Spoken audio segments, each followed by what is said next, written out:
Salut tout le monde, j'espère que vous allez très bien. Moi, je suis très très contente de vous retrouver. J'entends Naïl qui soupire parce que Naïl est très stressé, Hyper stressé. hyper stressé. Le mec a fait tous les plateaux télé de France, mais il est très stressé en venant pour Bayes. Bah écoute, bah, ça me touche beaucoup. Ça veut dire qu'on pèse un peu et ça c'est cool. Alors aujourd'hui, j'ai invité Naïl parce qu'on va parler d'art et de représentation noire dans la peinture en particulier. Alors Naïl, il a coécrit ce livre-là, Noir entre peinture et histoire. Je vais essayer de vous l'approcher au max pour que vous voyez. Voilà, c'est bon. Et d'ailleurs, il est en vente depuis le 4 octobre, mais il est en rupture de stock. C'est vrai, c'est vrai, c'est vrai. Et du coup, la prochaine, il y a un prochain tirage. Ça se passe comment Ouais, il est réimprimé en fait le 23 mars, donc on aura des nouveaux, je pense le 29 ou 30 mars, on a des nouveaux 2500 exemplaires. D'accord, parce que j'aimerais bien l'acheter, parce que en fait ça c'est ce livre-là en fait c'est le sien. Il est rescotché. Il est rescotché, il y a du café, il a vécu. Alors donc du coup bah, comme d'habitude, n'hésitez pas à réagir au live, à poser vos questions. Bah, c'est très simple, vous posez vos questions, on vous cite et Naïl vous répond.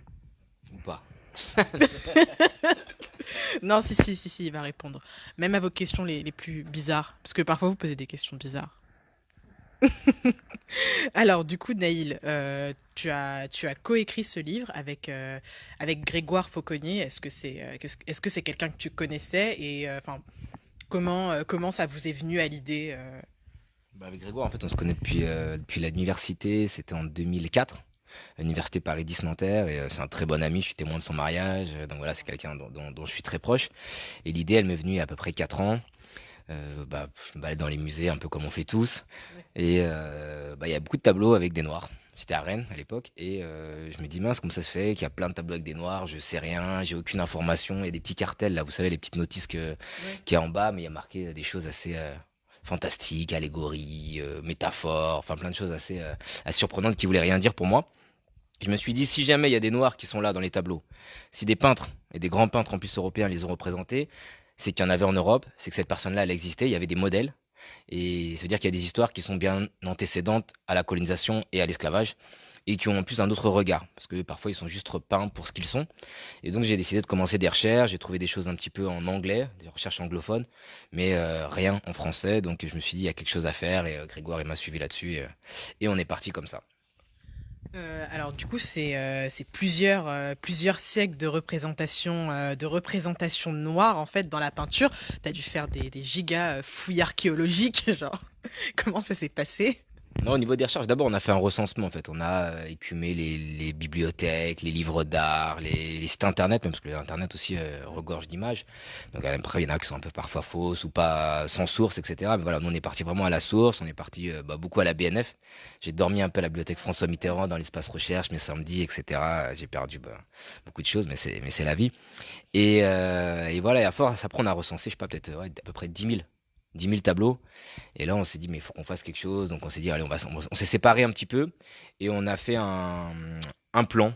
On essaie de les organiser. Et du coup, tout de suite, on s'est retrouvés, on s'est organisé et on a trouvé 10 thèmes. Et c'est les 10 thèmes qui sont là dans le livre au final. D'accord, donc est-ce que tu peux les énumérer, peut-être pour ceux qui n'ont pas le livre? Alors, est-ce que je les ai par cœur? Il y a le noir, en fait, il faudrait décrire un petit peu. Il y a le premier, c'est l'allégorie du territoire. C'est-à-dire, c'est un noir, c'est à la dernière page. C'est un noir qui est là parce que il doit représenter l'Afrique, ou il doit représenter les Antilles, ou l'Amérique. Ensuite, on a le deuxième thème, la religion. Et là, on a découvert des personnages assez fantastiques. L'abbé Moussa, c'était un Sénégalais qui est né musulman, qu'on a converti au christianisme, et après qui devient abbé en France, qui fait la messe pour le roi de France à l'époque. On a découvert l'histoire de Séphora, enfin vraiment plein d'histoires de Bilal aussi dans l'islam. Ouais. Et puis bon, plein de saints aussi, même chrétiens, Saint-Maurice, voilà, enfin bref, c'était plein de belles surprises de personnages noirs. Après, le corps, je regarde parce que j'ai mon anti-sèche. Le corps, où on voit un petit peu comment le corps noir, il est représenté, parfois avec des préjugés, parfois sans, mais parfois, voilà, on voit tous les préjugés, pour moi, qui sont les stéréotypes d'aujourd'hui. C'est-à-dire D'accord. qu'on va dire, ouais, un homme, il est noir, il est fort, il est musclé, il est Ouais. grand, il a un sexe proéminent. Une femme, elle a forcément des fesses proéminentes, une poitrine proéminente, elle a une pousse pas, etc., etc. Tous ces stéréotypes, tous ces préjugés, bah, ils se construisent déjà à l'époque. Je regarde encore. Après, on a l'esclavage, la quatrième partie. Tu veux peut-être que je Ouais, ouais, parce que oui. là, je Comme suis ça en ce train sera de un tricher de indice. côté, parce que Ouais. je vois souvent mes élèves en train de faire ça en plus. Et donc, Ah, l'esclavage, Et là, ce qui est intéressant dans la partie sur l'esclavage, c'est que on en a qu'une. C'est-à-dire qu'il y a 10 thèmes, il y a un seul thème sur l'esclavage. Alors que à chaque fois que je dis que je travaille sur les Noirs en histoire, on me dit ah tu travailles sur l'esclavage. Moi je dis non, je travaille pas sur l'esclavage. Je travaille sur les Noirs et l'esclavage c'est une des thématiques. C'est une thématique importante parce que là on connaît la souffrance que ça a pu que ça a provoqué. Il y a un devoir de mémoire, il y a plein de choses à réaliser, mais moi je voulais pas restreindre mon travail à cela. Ensuite, les figures politiques, et là on a vraiment des grands hommes politiques noirs. Donc il y a un homme, un Médicis, qui a été un grand homme. On a des peintures de Négus Ménélique, l'empereur d'Éthiopie. Ensuite, on a la domesticité, les domestiques, parce qu'il faut savoir qu'au XVIIIe siècle, ce que j'aime bien comme expression, c'est que le noir, c'est un signe extérieur de richesse. C'est-à-dire qu'on va se mettre un petit noir dans un tableau avec nous, Ok. et comme ça, notre famille, elle montre qu'elle a de la richesse, parce que c'est un produit, j'utilise exprès le terme produit, D'accord. c'est un produit qui vient de loin, comme le café, comme le thé à l'époque, le sucre aussi. Et donc, j'ai un petit noir avec moi. Waouh, je suis riche. Aujourd'hui, bon, c'est les Rolex, les Bentley, je sais pas. Ok. Mais à l'époque, il suffisait d'avoir un petit noir. Ensuite, on a utilisé les talents.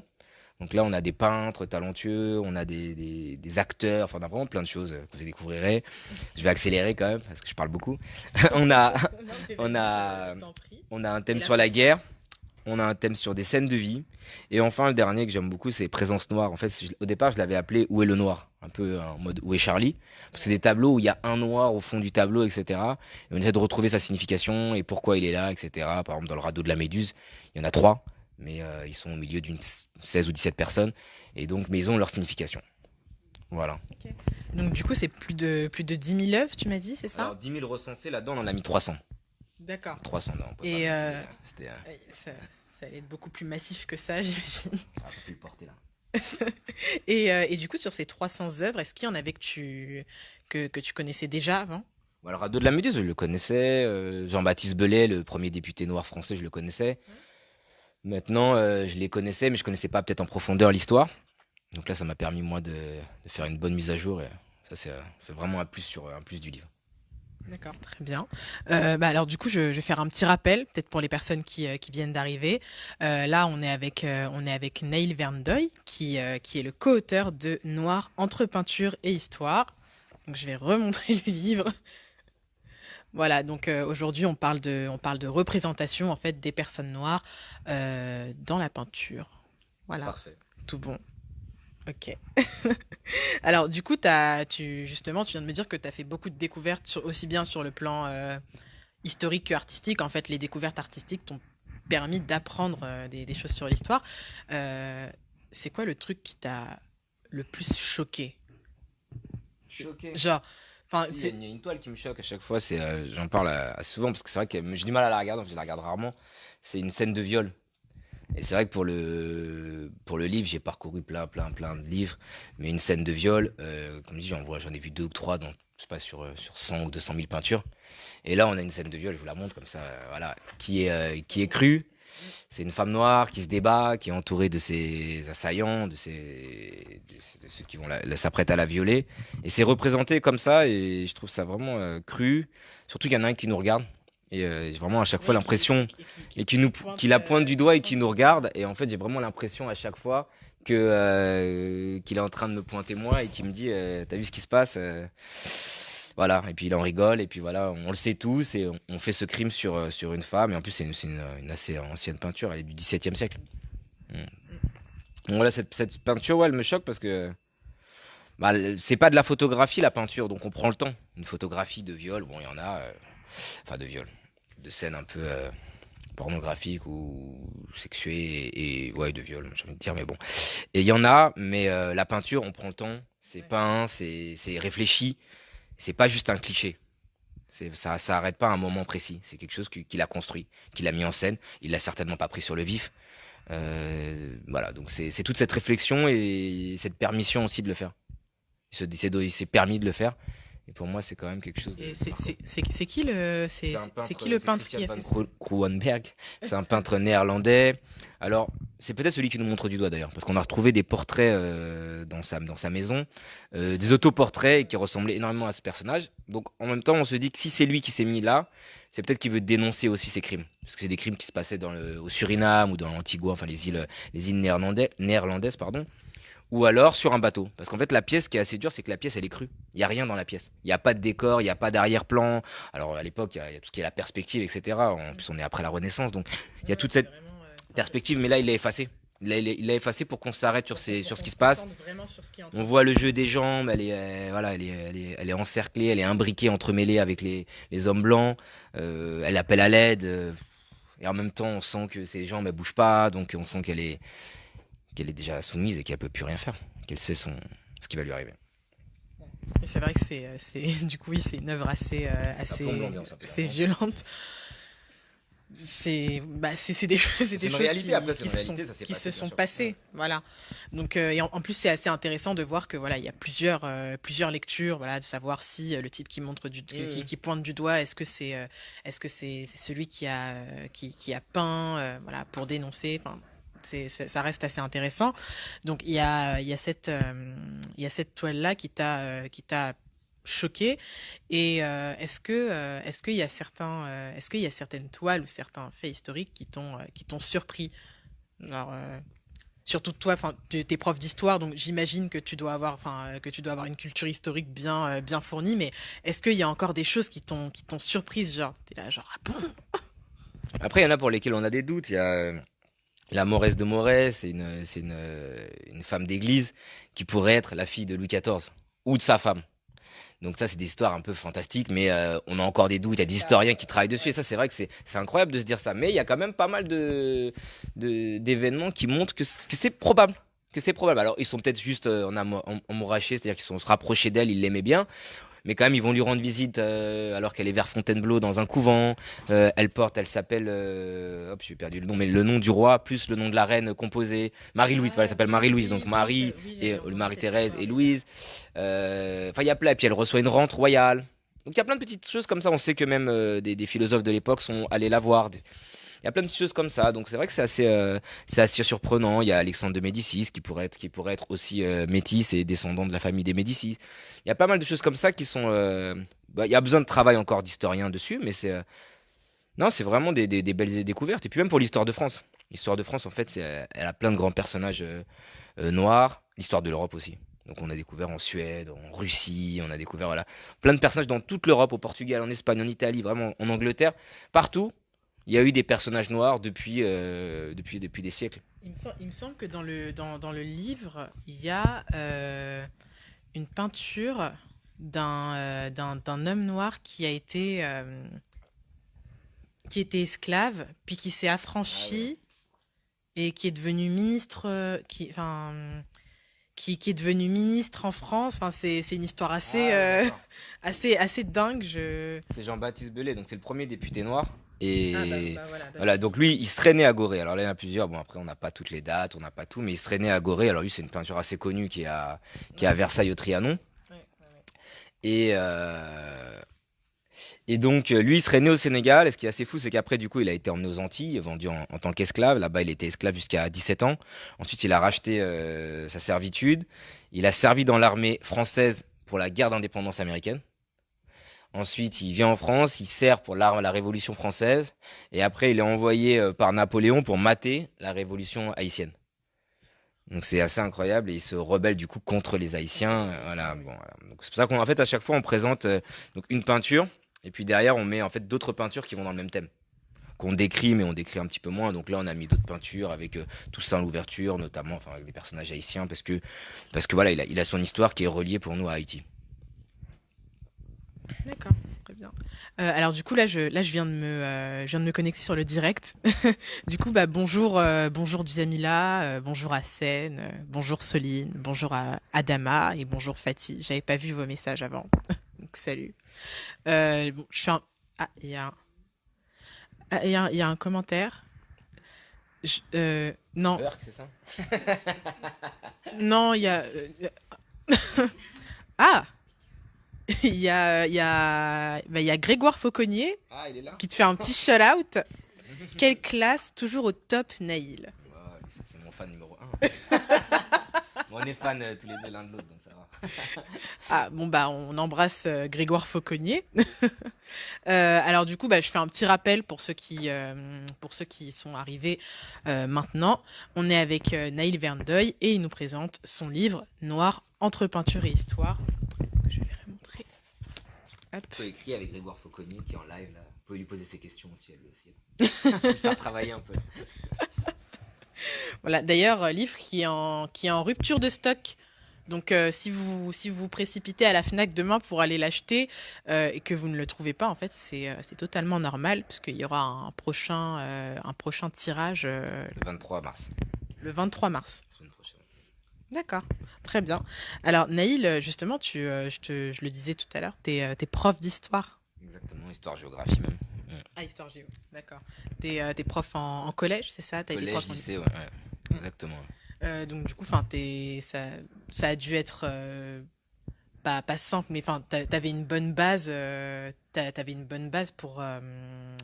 Là, je me suis perdue. Tout Pour va écrire un bien. livre d'histoire. Oui. Non, pas forcément, parce que l'histoire, ce que je dis tout le temps, c'est super large. Et moi, des fois, on vient me voir, même des potes, ils me disent, ouais, ah, tu sais pas ce qui s'est passé en 1884? Je fais, non, je sais pas. Et voilà, et l'histoire, c'est pas ça. L'histoire, ce que je dis souvent, c'est que c'est pas un enchaînement de dates ou c'est pas un enchaînement de dates chronologiques. L'histoire, c'est de comprendre les mouvements historiques, c'est de comprendre les continuités, les brisures dans la chronologie.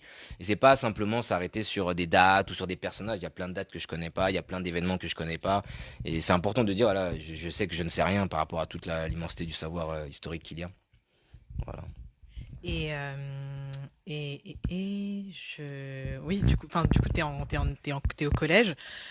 T'étais plus ou moins au courant des choses en fait qui sont racontées dans ton livre.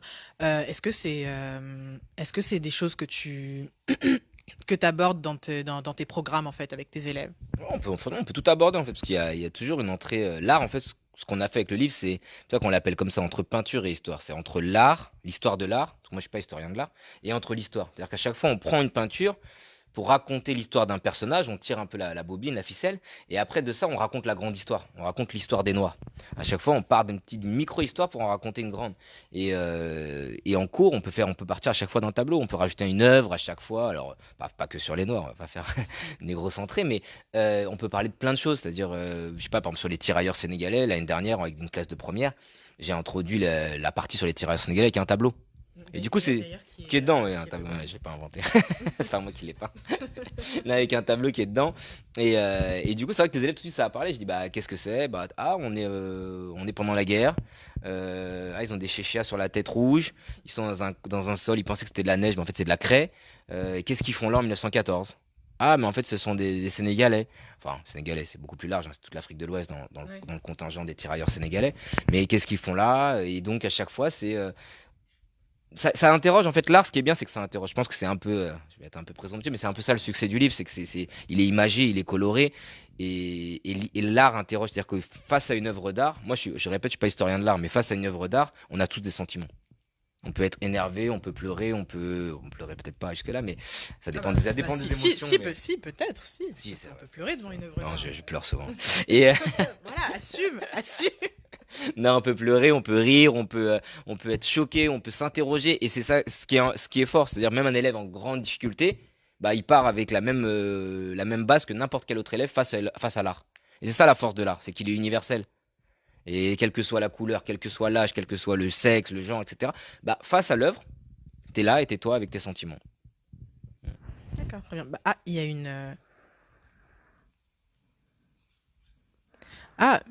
y a Anouk.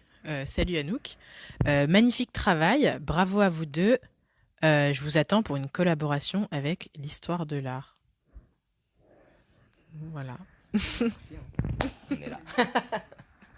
Et du coup, bah, tes élèves, ils savent que t'as percé. Ils savent que leur prof d'histoire, c'est une resta.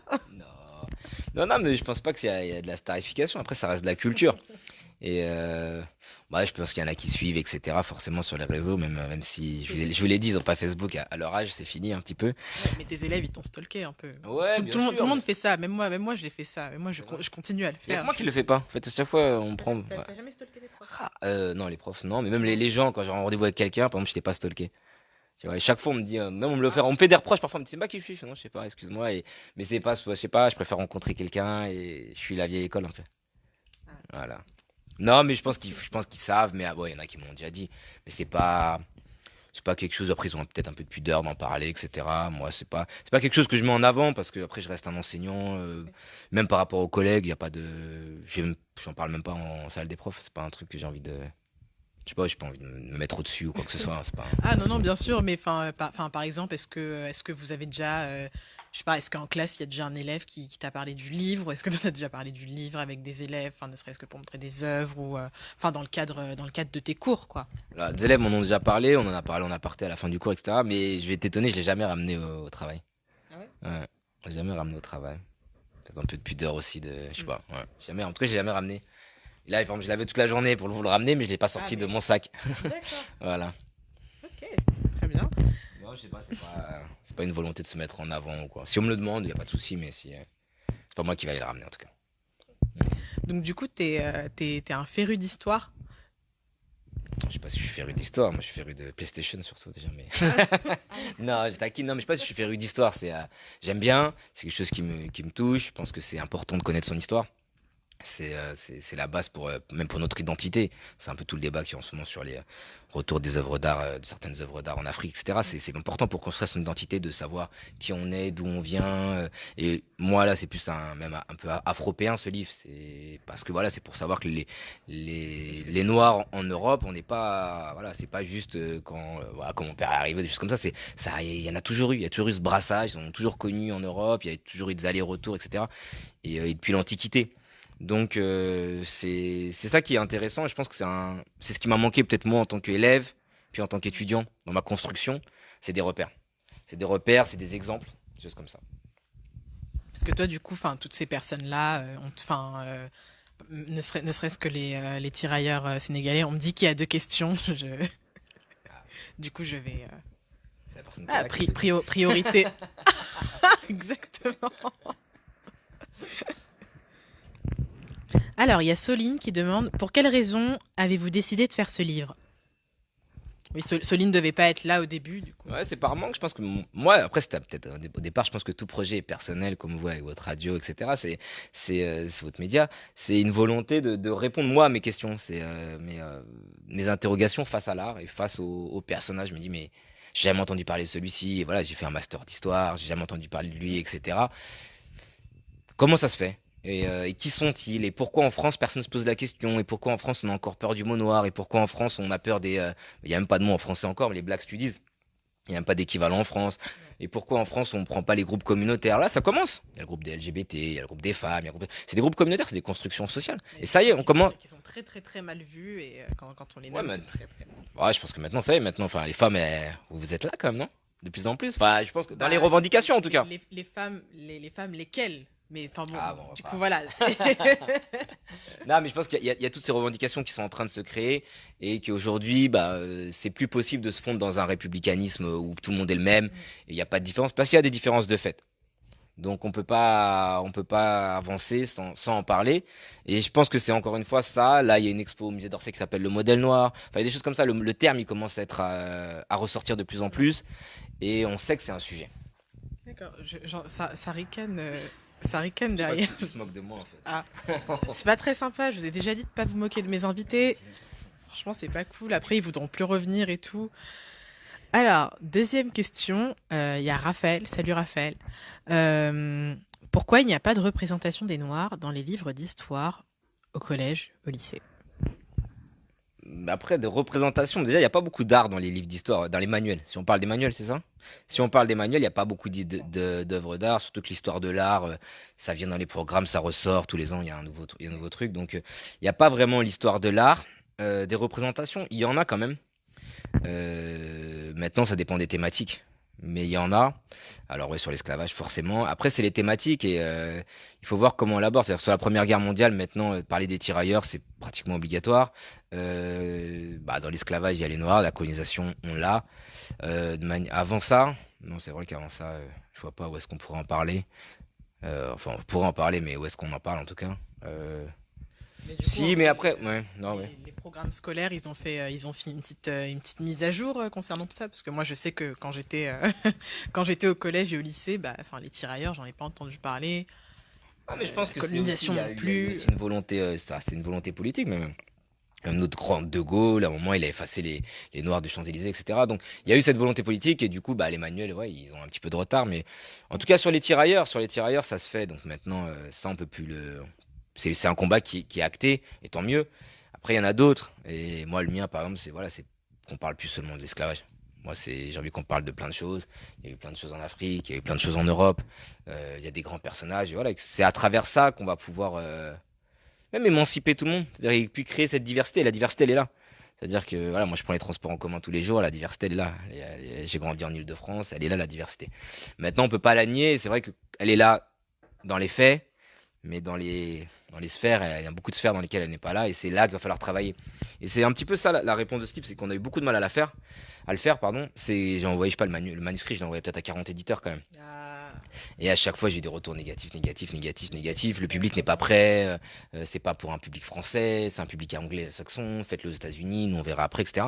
Et bah là, c'est une belle réponse, on l'a fait en 4 mois. L'année dernière, entre novembre et décembre, il y a une crise du livre d'art. Personne vend, et nous on a fini les ventes. Donc, et moi, ma réponse, c'est ça, c'est peut-être que les maisons d'édition, elles pensaient ne pas être prêtes, elles sont pas prêtes, mais le public, il est prêt. Et donc là, c'est le message aux maisons d'édition, là, faut y aller. Et les projets qu'on vous soumet, et pas que moi, les projets que tout le monde vous soumet, et quels que soient les diasporas, et quelles que soient les personnes, ou les genres, ou les groupes sociaux, faut y aller à fond, parce qu'en ce moment, c'est quelque chose qui est en vogue, c'est quelque chose qui a besoin d'exister, et ça existe, et dans les faits, les gens sont prêts à l'accepter.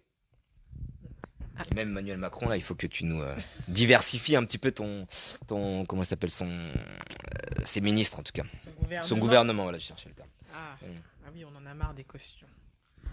Alors, on a. Ah, on a Sandrine. Salut Sandrine. Qui me dit: J'ai attendu ce livre durant des mois et je me le suis offert pour mon anniversaire. C'est un cadeau magnifique. Merci pour cette œuvre littéraire. Bah, merci à toi, hein, c'est touchant, et je pense que c'est une Sandrine que je vois, parce qu'en fait, ce qui s'est passé aussi, c'est que les gens se sont appropriés le livre.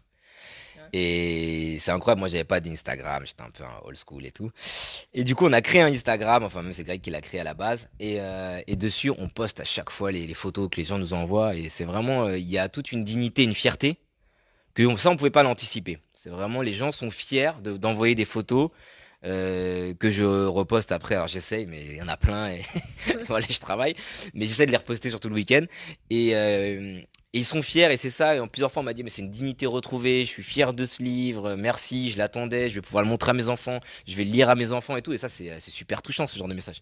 Et ça donne envie de continuer. Et je me dis, voilà, c'est là que le public, il est prêt. On a besoin de ce genre d'histoire pour nous. Et c'est même une pierre à l'édifice pour ceux d'après. Je pense que c'est pour les enfants que je l'ai fait. Je parle d'enfants, mais c'est pour mes futurs enfants. Parce que vraiment, c'est un livre. Bah, je vais faire de la pub, mais. Pas faire de la pub. Je vais faire de l'autopub, mais j'ai dit, c'est un livre que j'aurais aimé avoir, en fait. C'est un livre que j'aurais aimé avoir, ou c'est un livre que, voilà, ce genre d'images, en tout cas, les thèmes, les peintures, j'aurais aimé les voir, et j'aurais aimé qu'on me les explique il y a 20 ans. Voilà. Bien. Alors, il y a Mademoiselle Rafa. Salut Rafa. Alors, bonjour. Bonjour à tous les deux. Bonjour. Merci pour cet ouvrage si important. J'accompagne des artistes plasticiens en Guyane. Je prévois de mettre l'ouvrage à disposition des artistes de ma structure. Respect. Bah, merci, hein. Super. Tu reçois une pluie de compliments. Il y a Soline qui demande même si vous avez prévu d'écrire d'autres livres. Non, bah, on a des idées en tête, mais après, on voit plein. Non, mais il y a rien de concret. C'est vrai que je me dis peut-être faire encore un plus beau livre. Il y a plein de choses qui pourraient être faites. Sur le même. Ouais, sur le même sujet. Puis il y a d'autres thématiques aussi qui m'intéressent, mais Comme quoi? non, mais tout ce qui est autour de la diaspora, moi j'aime bien. Je trouve que c'est une thématique qui est pas, encore une fois, qui est pas trop travaillée, et il y a beaucoup de choses à faire. Parce que le terme diaspora, c'est pas un terme qu'on utilise. C'est pas un terme qui est officiel, en tout cas pour les Noirs. C'est un terme qu'on a pour les Arméniens, pour les Grecs, pour les Ouais, Juifs, c'est vrai. etc. Mais pour les Noirs, voilà, il y a des cassures aussi dans l'histoire. Il y a eu l'esclavage, il y a eu une déportation de plus de 12 millions d'hommes. Il y a eu plein de choses qui ont fait que, voilà, il y a eu une volonté aussi de leur enlever leur culture, leur enlever leur prénom. Et donc, qu'est-ce que ça pourrait être? En fait, c'est ma questionnement, c'est qu'est-ce que ça pourrait être une diaspora noire? Hmm. Enfin bref, c'est des trucs un peu.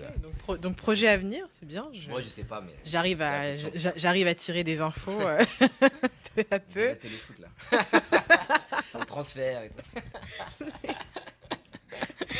Si, je vais signer. Mais qu'est-ce que... Alors, il y a Raphaël qui demande. Ah, d'accord. Raphaël il demande apparemment une confirmation. Donc, Oui. c'est ton avis de professeur Ouais. d'histoire qui est expressément demandé.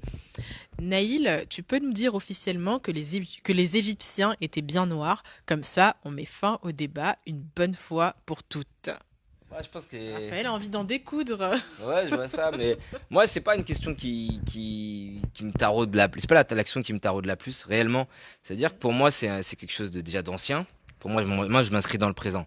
Alors, est-ce qu'ils sont noirs, est-ce qu'ils sont pas noirs? Pour moi, ce que je dis dans le livre, c'est qu'est-ce que c'est qu'être noir déjà? C'est la première phrase. Et c'est quoi être noir? Et être noir, c'est soit se considérer comme noir soi-même, ou être considéré par les autres comme noir.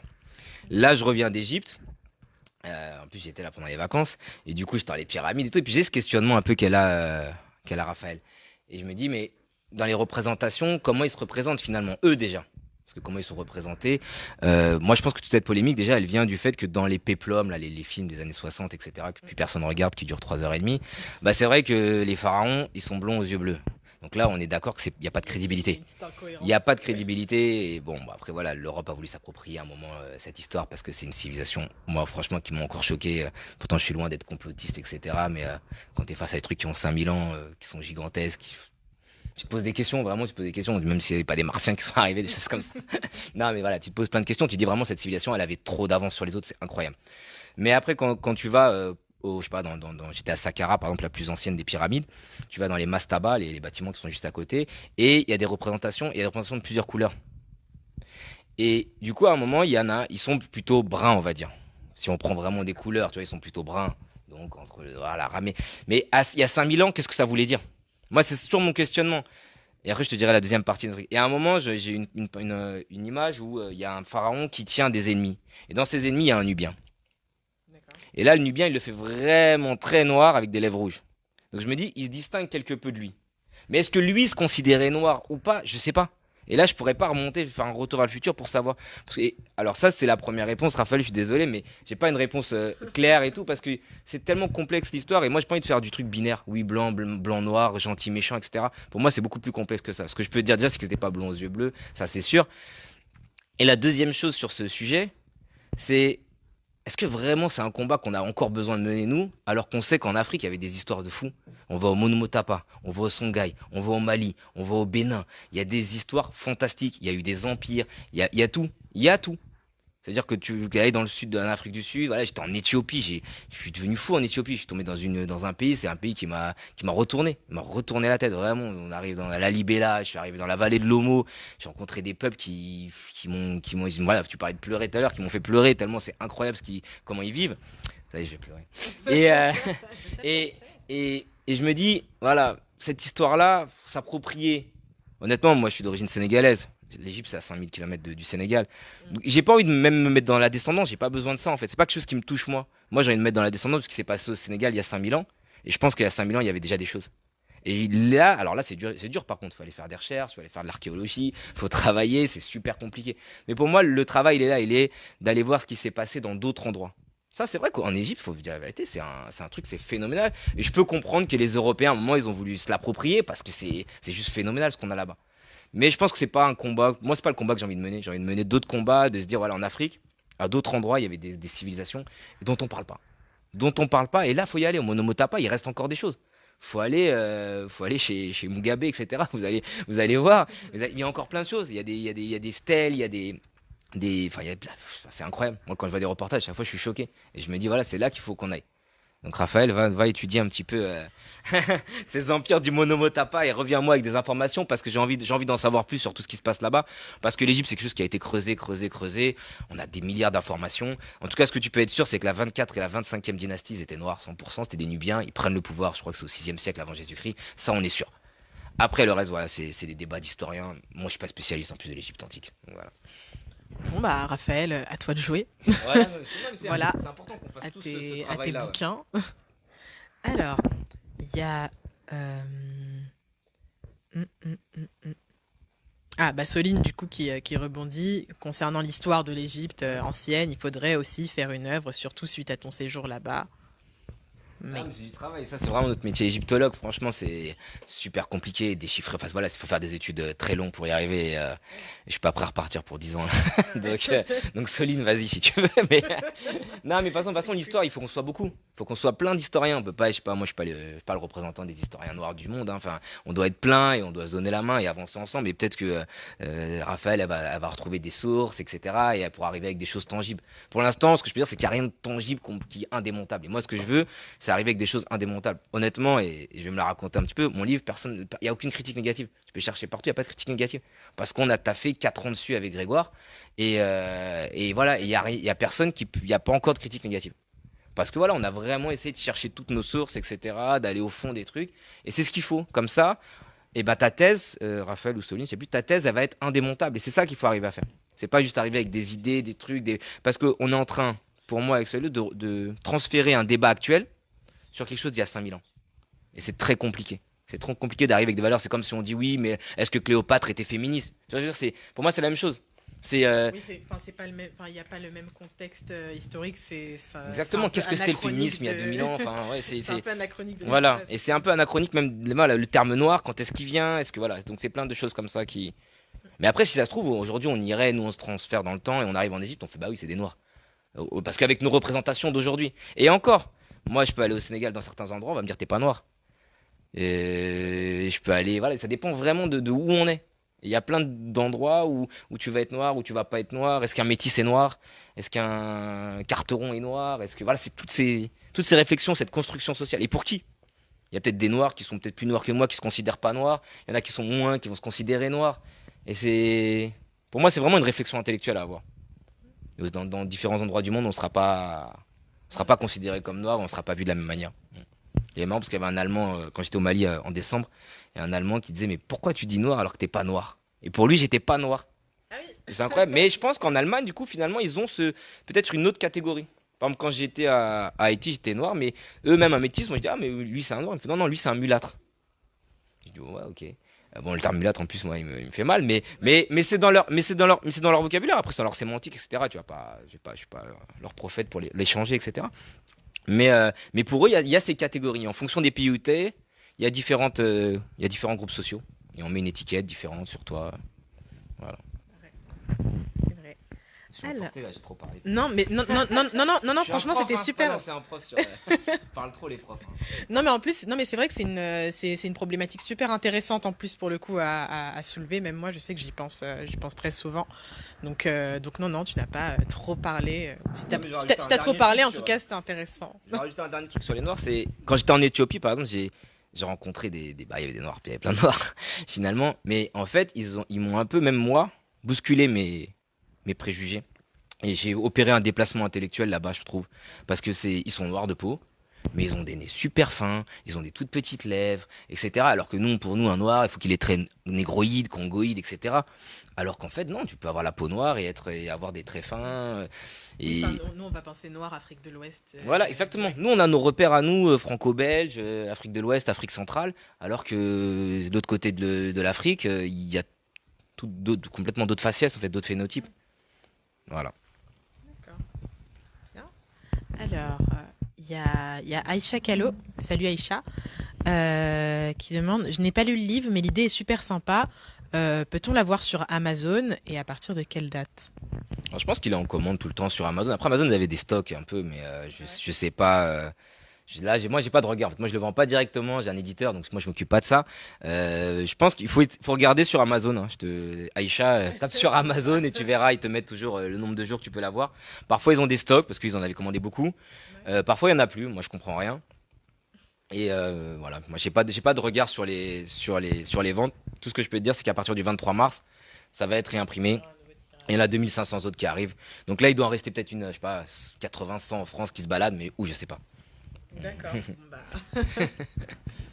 Du coup, Aïcha, Check regarde sur Amazon.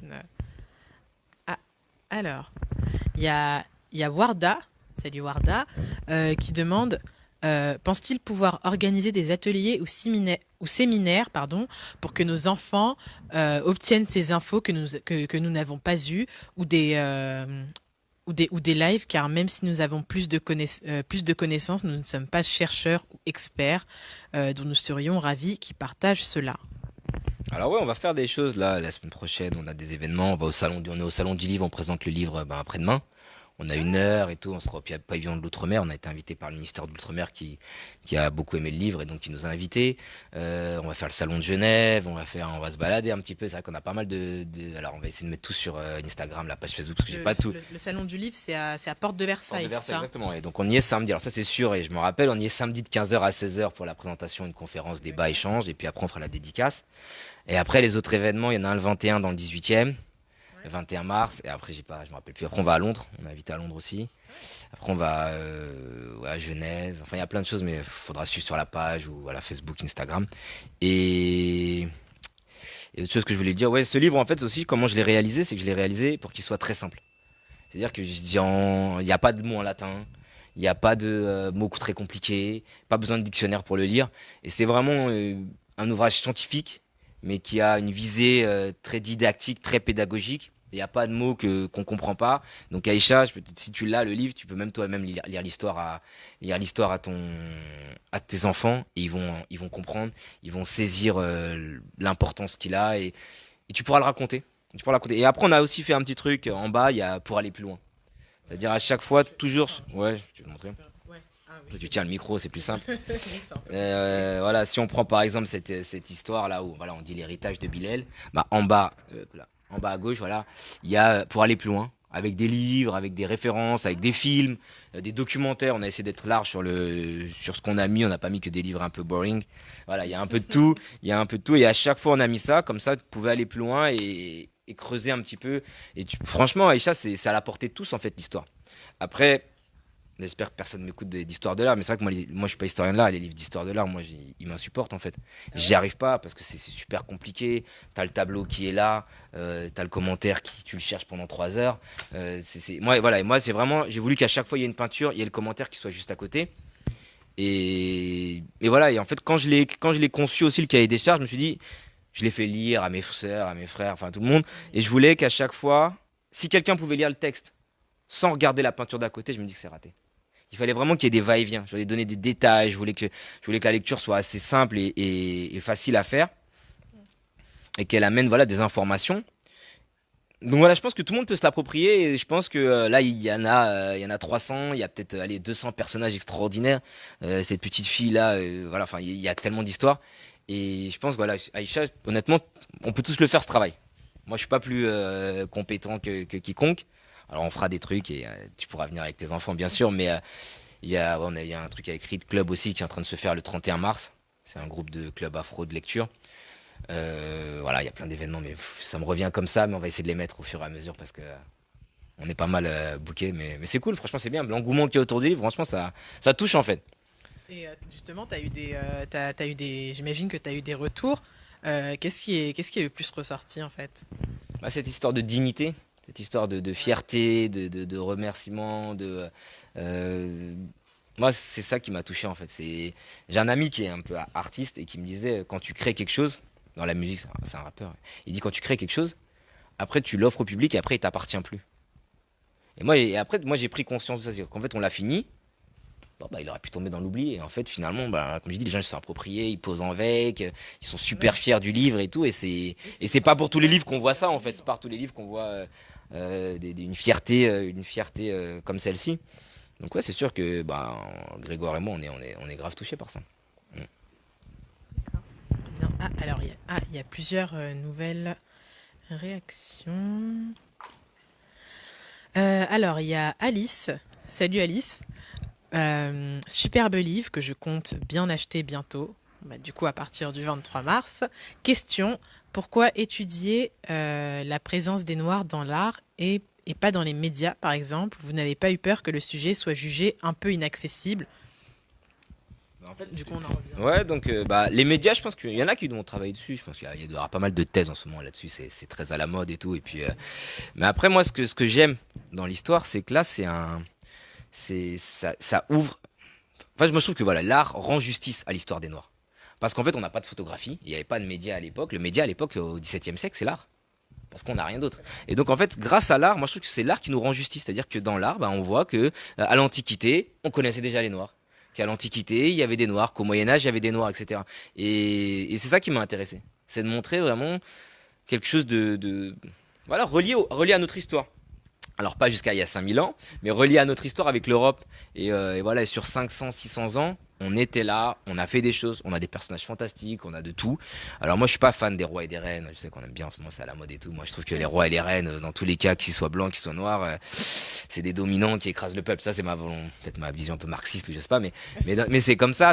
Voilà. Donc moi j'aime bien aussi le fait qu'il y ait des personnages classiques. C'est-à-dire que là on est au 18e siècle, on a des vendeurs de jouets. On a un noir qui vend des jouets, qui est vendeur itinérant. Et toutes ces histoires-là de personnages complètement classiques qui sont en Europe. Ils sont pas obligés d'avoir été des grands ministres. Voilà, exactement. Mais moi, j'ai pas besoin, je sais même pas ce que faisaient mes ancêtres il y a 500 ans, mais qu'ils soient, alors nous, on est une ethnie de pêcheurs. Les Lébous, on est des pêcheurs, mais qu'ils soient pêcheurs ou qu'ils étaient rois du Cailleur, je sais pas. Moi, j'ai la même fierté, ça va pas ça va pas m'affecter que je sois descendant d'un roi ou descendant d'un pêcheur. Voilà. Ah, j'ai une autre question. Ça ricanait fort hein, tout à l'heure, je sais pas. Il se passe des trucs chelous derrière la caméra. Enfin bon. Ah, il y a Abdoulaye Juplot. Salut Abdoulaye. Ah, je sens que tu rigoles. Ah, Cousin québécois. d'accord. Ah là, qu'est-ce qu'il a? Adidas devrait te remercier pour la Ouais, pub. j'enlève la veste. Non, en plus, c'est lui qui me l'a offerte. En plus, c'est pour ça qu'il se moque de moi là. Très bon Ouais. choix, Abdoulaye. Très jolie veste. J'ai enlevé Abdou, hein, laisse-moi. Ah d'accord, donc tes cousins viennent jusque dans le direct en fait pour te Ouais, chambrer. c'est pas sérieux. Waouh, Non, mais enfin, après, mais moi, j'aime beaucoup rigoler en fait. Qu'est-ce qu'il y a? rien du tout. Non, moi, j'aime bien rigoler. C'est vrai avec Diop, on s'en surnomme, on rigole tout le temps. Ouais, c'est sympa. Ok. On se chambre. Bah, Mais enchanté. j'ai enlevé la veste, ça y est. Alors, il y a il y a beaucoup de réactions. Bonsoir, il y a Ariane Kalungo. Salut Ariane. Bonsoir Naïl. De par votre expérience et vos connaissances, ne pensez-vous pas qu'il y a une sorte d'hypocrisie à la française de vouloir nier ou minimiser la contribution des Noirs et d'autres communautés dans l'histoire de France? Je sais pas si c'est de l'hypocrisie, mais. Non, c'est sûr qu'à un moment, bah, on l'a vu avec la Seconde Guerre mondiale, on a essayé de blanchir, ça s'appelait le blanchiment des troupes. Donc oui, il y a eu ça. Il y a eu ça, et ça, on peut pas le nier. Euh, Je pense qu'il y a aussi une volonté. Alors, est-ce que c'est bienveillant, est-ce que c'est pas bienveillant? Bon, ça, c'est des trucs, je sais pas ce qu'ils ont dans le cœur, je vais pas rentrer dans leur cœur. Mais il y a une volonté aussi de créer, dès la Troisième République, une histoire avec des Jeanne d'Arc, etc. Fantastiques, des bons Gaulois qui étaient très gentils et qui ont combattu les méchants Romains, etc. Ou après, les Français qui ont combattu les méchants Allemands, puis les méchants Anglais, puis les méchants Allemands. Donc, mais après, ça, j'ai envie de te dire, je sais plus comment ça s'appelle, mais excuse-moi, mais que c'est dans tous les pays. Que l'histoire, en fait, C'est Ariane. Ariane, en fait, c'est une clé de voûte dans tous les pays du monde. C'est-à-dire qu'il n'y a pas un pays où quelqu'un prend le pouvoir où il ne va pas changer les programmes tout de suite. Toujours on change les programmes d'histoire parce que c'est la base, parce que c'est nos futurs citoyens. Donc il y a ça, oui, on ne peut pas le nier, Ariane. Maintenant, je suis plus dans la position victimaire, en fait, je suis pas du tout dedans, donc moi je dis c'est à nous de travailler. C'est à nous de s'imposer, c'est à nous de faire les choses, c'est à nous de ramener les personnages, c'est à nous de ramener les livres, c'est à nous de ramener les films, c'est à nous de ramener les documentaires, et c'est à nous d'être un peu solidaires parfois, parce que c'est pas évident aussi tout le temps, mais de se solidifier. Et une fois qu'on sera solide, il y a des choses qui peuvent plus se nier. Je pense qu'il y a des communautés aujourd'hui en France. On a la communauté juive, on a la communauté LGBT, etc., qui arrivent à pas mal de choses aujourd'hui. Et qui arrivent à des reconnaissances, qui arrivent à avoir des représentants politiques, et qui laissent pas passer certaines choses. Voilà, la communauté noire, honnêtement, moi je peux cracher sur les noirs, tout le monde peut cracher sur les noirs, ça passe assez facilement en France parce qu'il manque aussi notre solidité et notre unité. D'accord. Alors, il y a Ndiawar Sarr. Salut Ndiawar. Est-ce que le livre a eu un impact en Afrique? Bah oui, parce que déjà j'étais au Mali, j'étais invité au Mali pour le présenter, j'étais super content, je connaissais pas le Mali en plus, donc ça s'est très bien passé. C'est un café littéraire en fait qui est géré par un monsieur qui s'appelle Birama Konaré, et il avait vu notre passage sur peut-être France 24 je pense. Je sais plus où, France 24 ou France Bah, O. sur France 24, sur France O, je sais. Et Et TV5 aussi, donc ouais, peut-être, je sais pas, mais je crois que c'était France 24, parce que c'était au début. ok. Et du coup, il a apprécié la démarche, il a apprécié les personnalités aussi, le fait qu'on soit un peu, entre guillemets, jeune et qu'on renouvelle un peu aussi Mhm. les historiens. Et du coup, il a voulu organiser ça. Et ça s'est fait, c'était super, franchement. Et donc, ouais, au Mali, il a eu un impact. Au Sénégal, je sais qu'il est vendu à la librairie des Quatre Vents, donc la grosse librairie, enfin, il y en a plusieurs, mais la grosse librairie de Dakar. Je sais que j'ai eu des messages, j'ai reçu pas mal de messages de Côte d'Ivoire, du Burkina, etc. Après, à mon échelle, je le mesure pas encore. Je sais qu'au Mali, ben, c'était concret parce que les gens sont venus, j'avais fait une conférence, les gens sont venus, il y avait peut-être, tu vois, 80, 100 personnes, quelque chose comme ça. Et donc, je l'ai senti. Après, je sais pas ce qu'il aura. Après, c'est un regard aussi d'Européen finalement, parce que moi j'ai grandi ici et moi j'oublie pas ça. C'est-à-dire que même si je vais au Sénégal régulièrement, je suis très proche de mes cousins et d'Abdou particulièrement et d'autres. Mais ça n'empêche pas que je suis européen, ça n'empêche pas que j'ai grandi ici, que j'ai mangé des pains au chocolat. Enfin voilà, c'est plus que des biscuits crème au Sénégal finalement. Et, euh, et c'est un regard d'Européen et c'est aussi le noir à travers les yeux des Européens. Parce que c'est des artistes européens qu'il y a dedans. Ouais. Et c'est ce qui m'intéressait, c'est de voir que l'homme blanc, parce que la plupart des peintres, je crois 299 peintres sur 300 sont blancs, euh, bah, il n'avait pas toujours un regard négatif. Et finalement, il voyait pas forcément le noir comme quelqu'un de dominé. Pas tout le temps. Il y avait pas cette. Alors les artistes étaient peut-être une classe particulière dans la société aussi. Et c'est des gens qui parfois n'avaient pas forcément dans les colonies à l'époque ou même avant. Il y a pas toujours eu ce regard. Et ce regard un peu dominant, il arrive au 19e siècle avec vraiment cette volonté de domination, de créer des races, etc. Mm. D'accord. Bien. Bah, du coup, il y a ton cousin Abdoulaye qui est en mode total fanboy. Qu'est-ce qu'il dit encore? Ah bah tiens, vas-y, regarde.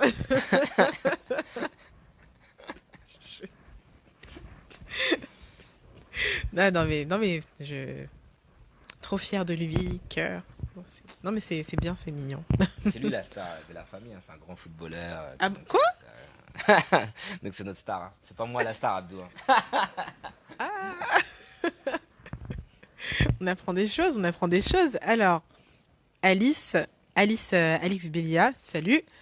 Je ne sais pas je ne sais pas quelles époques le livre couvre. Que pensez-vous de la représentation des Noirs dans l'art contemporain, en Afrique et dans la diaspora? Pensez-vous qu'il y ait matière à écrire un volume 2 de votre livre? Alors oui, justement, c'est une question que j'allais te poser. Les époques qui étaient couvertes dans ton livre, parce qu'il me semble qu'il y a des œuvres aussi qui datent du 20e, du 20e siècle. En fait, dans le livre, on couvre du 14e, voilà, début de la Renaissance jusqu'au 20e siècle. C'est vrai qu'on s'arrête au 20e siècle un peu à dessein, c'est vraiment c'était Ouais. un objectif parce que je trouve qu'après la Seconde Guerre mondiale, finalement, il y a beaucoup, beaucoup de Noirs qui arrivent finalement, enfin, beaucoup, beaucoup plus en tout cas en Plus. Europe, et le regard change. Le regard change vraiment avec la décolonisation, etc. Et puis même la peinture, finalement, elle perd un peu de sa suprême, entre Oui, guillemets, c'est puisqu'il y a la ouais. La photographie, photo. il y a le cinéma, il y a la publicité, il y a d'autres arts qui arrivent un peu, qui se légitiment comme tels. Et donc la peinture un peu perd de ses superbes, voilà, c'est vraiment le terme. Et même le regard, je trouve que des gens commencent à changer aussi. Et alors dans l'art contemporain aujourd'hui, alors l'art contemporain des Africains eux-mêmes, bah, tant mieux de se représenter soi-même. Je pense il y a rien de mieux. Il y a rien de mieux. Et je pense que c'est un art qui est très conscientisé, qui réfléchit énormément à ce qu'ils vont faire, etc. Et c'est super intéressant. Il y a des scènes au Nigeria. Enfin, il y a une émulsion au Nigeria qui est phénoménale. Bah, les Camerounais qui sont dans l'art depuis très longtemps aussi, dans l'art contemporain. Donc non, je pense que ouais, il y a plein de choses. Alors, après, moi, je suis pas spécialiste d'art, d'art contemporain. Moi, j'aime bien aussi prendre un peu de recul. C'est pour ça que je me suis arrêté au XXe siècle et au milieu du D'accord. XXe siècle, parce que je trouve que ce qu'on appelle un peu pas l'histoire du temps présent, je trouve que c'est Ouais. compliqué. Je sais pas à quel moment. Et c'est ce qu'on voit aujourd'hui avec les médias. Moi, BFM, CNews, tout ça. Ça commente, ça dit des choses, il s'est rien passé. Enfin, c'est compliqué, je trouve, de combler quelque chose. Je pense qu'on pourra analyser ce qui se passe en 2019 chez les Noirs, parce que je pense qu'en ce moment, il y a vraiment quelque chose qui est en train de se créer, une Ouais. Ouais. conscientisation des Une grosse choses, vague de voilà. conscientisation. Et je pense qu'on pourra l'analyser, mais avec un peu de recul. Là, on est dans le show, on est vraiment dans le feu de l'action, on est burning topic, et il faut un petit peu de recul. Donc peut-être D'accord. dans 10 ans, ou alors il faudra que tu l'écrives toi, Alice, ou Esther. C'était Quoi? plus pour elle, mais si tu veux l'écrire aussi. Ah, allez. Ah bah écoute, pourquoi pas, hein. Peut-être que dans 20 ans, je vais me découvrir une vocation d'écrivaine. Peut-être. Alors, oh. Dominique Evra, bonsoir Naïl, je suis très fière de toi. C'est un grand frère aussi. Ah, Moi, d'accord. je suis son petit frère et un de mes meilleurs amis d'enfance. Manu. Un petit bonjour à Manu. Bon, bah, shout out to Manu. Alors, il y a Valérie Hugues. Bonjour Valérie, bonsoir. C'est clair, les programmes d'histoire sont souvent indirectement écrits par les politiques, mais voilà, il y a des historiens ou des historiennes pour écrire l'histoire globale. Valérie dit qu'elle est une... Ah d'accord, ok, j'avais vu une confrère, mais en fait c'était une faute de frappe. Valérie demande ensuite s'il y a une conférence à venir en Guadeloupe. En Guadeloupe, bah, peut-être. Moi, je vais peut-être y aller déjà personnellement, voir des amis en avril. Donc, mais peut-être, on ne sait pas encore. Parce qu'en fait, là, il y a l'expo au musée d'Orsay. On n'est pas vraiment dedans, mais bon, on ne sait jamais. Et peut-être qu'après, du coup, après, en Guadeloupe, on ne sait pas si. Peut-être qu'un jour, ils vont nous appeler. Je sais pas, j'ai perdu le téléphone. Mais peut-être qu'un jour, ils vont nous appeler. Que peut-être qu'on va se mêler un peu à ce qui se passe en Guadeloupe par rapport à cette exposition. Je sais pas. Mais on ira, de toute façon, on ira à un moment ou à un autre. Que ça soit dans le Mémorialat ou ailleurs. Maintenant, le problème, c'est qu'en France, tout est un peu politique, il y a aussi beaucoup de sérail, et qu'avec Grégoire, on n'est pas vraiment du sérail finalement, parce qu'on est des enseignants. Alors Greg, il est agrégé, il est docteur, etc. Mais on n'est pas dans le sérail, et j'ai même pas de vocation à l'être. Donc il y a beaucoup de choses politiques un peu qui se trament derrière la culture en France, Ah mais oui, bon, oui, non. que je découvre en fait. Donc je peux pas te dire si je serai en Guadeloupe, j'irai un jour, c'est sûr, mais pour faire une conférence, je sais pas. D'accord. Bon, bah, Mm. à voir. Alors, Raphaël, il me dit, tu viens de dire qu'il y avait des artistes blancs dans le livre, mais y avait-il des artistes afro également? En fait, il y a un seul, c'est un peu fou, c'est qu'il y a un seul peintre noir là-dedans. Parce que moi, j'ai pris des peintres européens. Et du coup, c'est l'esclave, le domestique, bon, ça dépend du terme, de Velázquez. Et en fait, il avait un domestique qui était noir. Et ce domestique, il peignait en fait en secret. Et Velázquez, quand il l'a su, il était un peu fâché. Mais aujourd'hui, on sait qu'il y a des œuvres qui sont signées Velázquez, qui appartiennent à Juan de Parera, qui s'appelait C'est Juan. pas vrai. Ouais, et donc, on a quand même souhaité mettre, et donc c'est les seules œuvres où il n'y a pas de noir dedans. Donc, c'est cet homme-là. Donc, ça, c'est représenté par Velázquez. Et lui, il a peint, donc on a mis des œuvres qu'il a Non, peintes. Lui, ce peintre, voilà. Lui, c'est Vela. Non, c'est Juan de Parera, c'est son D'accord. domestique. C'est son domestique. Et donc, lui, il a peint cette toile, ça, on est sûr, et il s'est représenté ici. Excusez-moi, il s'est représenté ici. Ah, Mais il a aussi peint ces deux portraits-là, donc c'est les deux portraits d'hommes blancs, il y a pas de, c'est les deux seuls. On a voulu les mettre parce que c'est un artiste noir qui les a réalisés finalement. Voilà. Et pour montrer aussi voilà la qualité de ce qu'il pouvait faire parce que voilà c'est très artistique, c'est très fort au niveau technique et montrer que voilà il avait les mêmes capacités que Velázquez. d'accord. Voilà. D'accord, très bien. Ah, Mohan Ndoye. Ndoye. Ça, c'est... Ouais, mais c'est mon cousin aussi là, les Lindoy là. D'accord. Ah, les Ndoye ont Lui, il est en Finlande lui. ont envahi le direct. En fait, c'est une très très grande famille. En fait. Ah Donc, bah on a vu, hein, on a vu, t'inquiète. Alors, Alix Bélia, toujours. Alice qui était peut-être pas là tout à l'heure quand tu parlais de la conception du livre, puisqu'elle demande, pouvez-vous nous parler un peu du processus pour faire publier le livre? Quels ont été les challenges? Faire publier des bails, c'est l'envoyer déjà, il faut choisir des éditeurs. C'est super compliqué, sachant que voilà, moi j'ai déjà écrit un autre livre, mais il avait rien à voir, c'était en droit, parce que j'avais fait un master de droit aussi. Donc c'était plus un truc juridique. Et, bon, c'était bien passé à l'époque aussi, c'était une niche un petit peu. Mais puis ça bousculait pas autant que ça. C'est pas une thématique aussi brûlante. Mais voilà, avoir des éditeurs, c'est très compliqué quand t'es personne. En fait, quand t'es quelqu'un de connu, je pense que tu peux éditer un petit peu tout ce que tu veux. Si Mbappé il veut faire un livre sur la peinture et les noirs, il le fait. Mais quand t'es Naïl, c'est pas la même chose.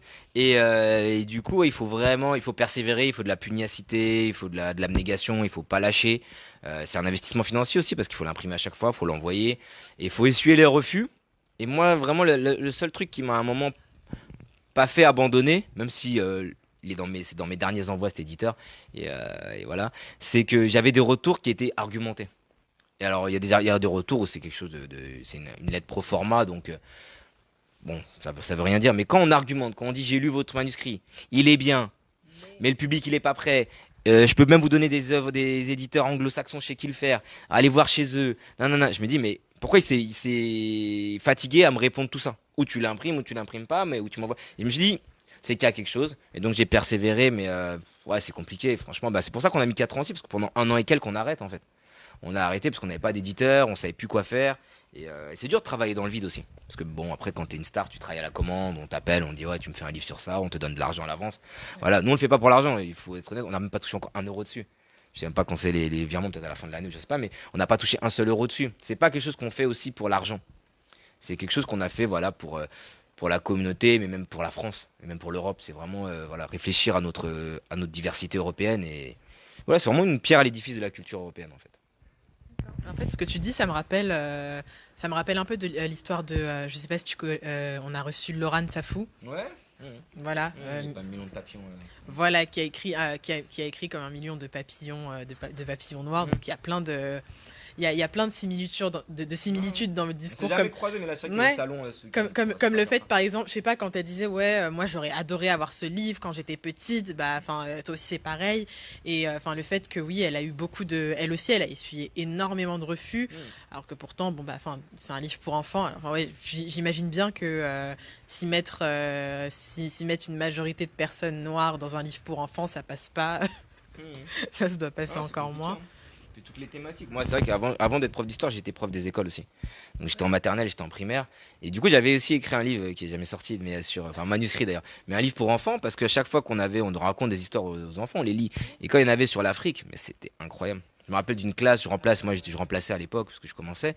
Et il y avait une semaine sur l'Afrique. Je sais pas, déjà les personnages, il y avait des noirs des images, il y avait Tiger Woods qui était mélangé avec Michael Jordan, enfin les étiquettes étaient inversées. Il y avait des totems. Et c'est le truc qui m'a choqué, il y avait des totems. J'ai dit, mais totem, c'est en Inde. C'est amérindien. J'ai dit, je comprends pas le truc. La chanson, c'était, mais vraiment, sans mentir, et c'est pas pour raconter cette histoire, c'était Mamadou Amalodan. Ils apprenaient Je me ça. rappelle de Et, cette chanson.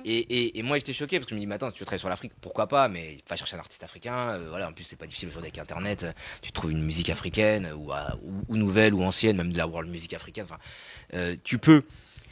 Et du coup, j'avais avec un ami aussi, avec Farid, on avait écrit un livre justement sur une histoire comme ça d'un petit oiseau qui retourne en Afrique, enfin qui faisait sa migration en Afrique et qui partait avec ses préjugés. Mais c'est vrai qu'on n'a jamais trouvé d'éditeur, mais maintenant que je suis une star, comme tu as dit, peut-être que ce sera plus facile à éditer. Ouais. Essaie de le reglisser, tu vois, de le remettre Non, en haut mais de un la jour pile, peut-être il y a que, moyen que, un il y jour a peut-être moyen que que je ça le marche. ressortirai parce que c'est quelque chose qui m'avait touché. On avait bien travaillé en plus mais c'est vrai que les éditeurs sont pas prêts. Et puis en plus c'est un petit monde. Enfin j'imagine Laurent Safou ce qu'elle a dû vivre. C'est encore pire que ça. Je veux dire, la littérature jeunesse c'est un tout petit monde. C'est un tout petit monde. Non bah bref on va pas. Bah, du coup, Laurent Safou qui a dû aussi faire plusieurs tirages Hmm. tellement le livre a été Ouais, victime de son succès. Donc bon, ça fait un beau pied de nez aux éditeurs qui vous ont refusé bien à sûr, tous c'est les deux super, bien sûr. les livres. Fierté. Bah oui. Euh, Ah, Wael. Wael, salut Wael. Wael qui dit super émission, bravo. Bah écoute, Wael, merci. Merci beaucoup. Grâce aux personnes qui sont derrière là qui. Qui ricane sans raison. Alors du coup, c'est sur ce message qu'on va clôturer, parce que ça fait déjà 1h02, ça passe vite. Je parle beaucoup, c'est Ça passe si désolé. vite. Non, non, non, non, il n'y a pas de souci, on est là pour ça, hein. Sinon, il n'y aurait pas de salon et et il n'y aurait pas d'émission. Voilà. Donc bah écoute, merci beaucoup de nous avoir d'avoir accepté notre invitation. Avec plaisir. Voilà. Plaisir. En tout cas, j'ai passé un très bon moment, je sais pas pour toi. Si, moi aussi, et puis merci à vous, hein. C'est bien ce que vous faites et il faut continuer. C'est des choses comme ça qui font avancer justement, comme il faut être solidaire et tous ensemble et se mettre en avant. C'est ce genre d'émissions et de médias qu'il faut continuer à faire.